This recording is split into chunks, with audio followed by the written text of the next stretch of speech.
So 1066 is really The Sopranos. Okay, it's set back there. It's about sibling rivalry. It's about treachery, deceit, money, position, and that's all happening in England.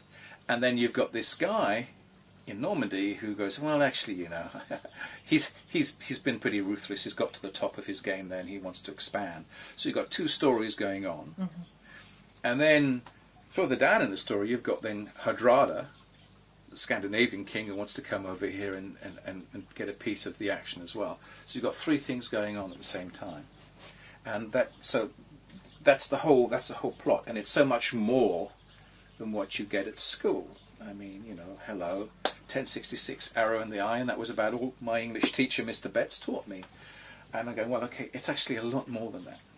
So 1066 is obviously one of the best well-known dates in history. Do you think that most people don't actually realise the significance of what happened that year? It depends on what age they are. I mean, I've been in Asia for 25 years, and I've come back here, and I'm meeting people who are under the age of 40 who have obviously, I don't know what's happened to the educational system here, but they don't have a clue of how important it is. It's an importance worldwide because what the Normans introduced about no one being above the law, property law. I mean, I had an email in from a professor in America teaching property law, and he said, you know, this movie's got to be made. People don't realise that the American property law is based on English property law, which comes down handed by the Normans. I'm going, okay, thanks for that input. I didn't realise that. Give me the money and I'll do it. Yeah, exactly. So, yeah, it's difficult to explain to people. My take on it, and I'm not a historian, but my take on it is, if the Normans hadn't won, I don't know whether there would be in America speaking English. It would probably be Dutch, German, Spanish, French, probably 5, 6, 7 countries, maybe more, who knows. Harold may have gone over, had he beaten William, he may well have gone over to Scandinavia and taken over what was left of Hardrada's kingdom or whatever, I don't know. I mean, but certainly I think you wouldn't have had a British Empire. That's for sure. Not in anywhere near shape or form that it was. And a lot of that comes down whether you like the Normans or not. I mean, what they introduced.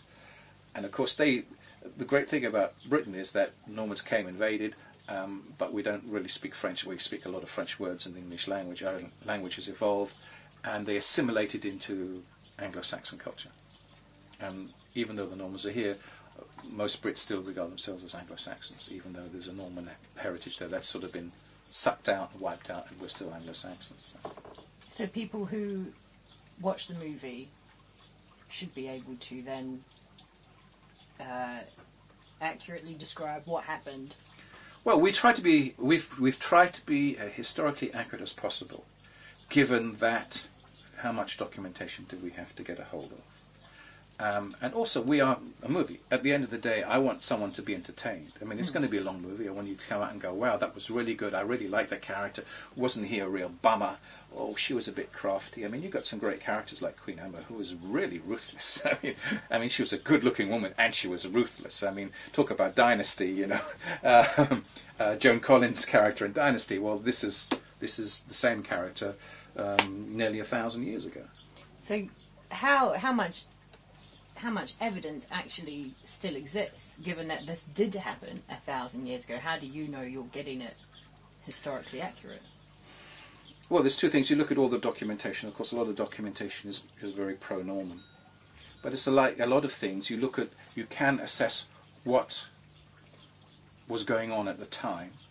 There's a lot of artifacts that have been found, so you can find out exactly what the armoury was like, what sort of jewellery, what clothing. There's an awful lot. And one of the interesting things that I've done is when I've gone to the reenactments at Hastings and other places, and I've spoken to a lot of the reenactors, they do a lot of research. I mean, these people are very accurate in what they do. They don't want to go on a reenactment and portray something that isn't real. Mm. And that's a great thing. So, because we're not going to use a lot of CGI, we're going to have 10,000 people on the battlefield. And it's great to know that all these people who are going to turn up are going to be dressed authentically. and be doing things authentically. That makes my production staff's time a much easier time of it than trying to have to go and do an awful lot of researching it. And did you have a look at the lots of stuff that came around from it, like tapestries and paintings? And... yeah, well, the Bayeux Tapestry, of course, it's a Norman propaganda. I suppose, you have to pick out stuff that you think works and stuff that you don't work. I mean, I might be accused of saying, well, why don't you just follow it because they won the battle? But, the winners write history. And it's only in the 20th century where the winners have had a hard time writing history because we've had photographs, film, now videotape. So it's very hard for the victors to disguise history as they want it to be because there's always an alternative. Now, there's a great thing of the Second World War with Goebbels and the propaganda machine for the Nazis, and they put out all this film stuff and everything else, but there's enough alternative film stuff to show that this didn't happen the way they would like it to happen. I mean, there are people who say the Holocaust never happened. I mean, it's like, are you stupid? Yeah. You've got to be a real moron to think of that. One, there's enough film footage floating around. Two, my father was a prisoner of war, and I have references from him. And other people I've met who went into the camps and opened up the camps. So, it's hard to hide the truth. The truth comes out in the 20th century. Stuff may be sealed by governments, but eventually it comes out. Not so further back in history because most people didn't read and write, and it was much easier to control what was going on. And of course the populations were less as well. Don't forget there weren't that many people living in 1066 in the world. So you had to try and separate the Norman propaganda from the factual evidence. So how long did that take? Well, I mean, I did a lot of research. I mean, you're talking about 4 or 5 years research, and then Helen, of course, did a lot of research. So in her book, she came up with a lot of stuff. A lot of the stuff that she researched reinforced what I had done. So, okay, there's 2 people, and then there's a lot of other books that say the same thing. I mean, at the end of the day, here's what we're trying to achieve. We're trying to achieve a British-made movie that doesn't pander to Hollywood's idea of what British history is.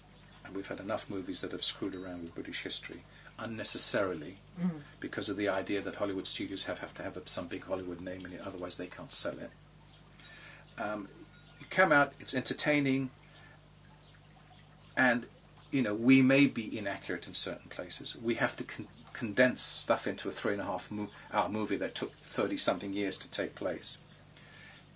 If the audience comes out and says, well, that was an entertaining movie, and now I'm going to go and do some research on the internet or into the library, and they're thinking about it, then that's the best thing I can hope for.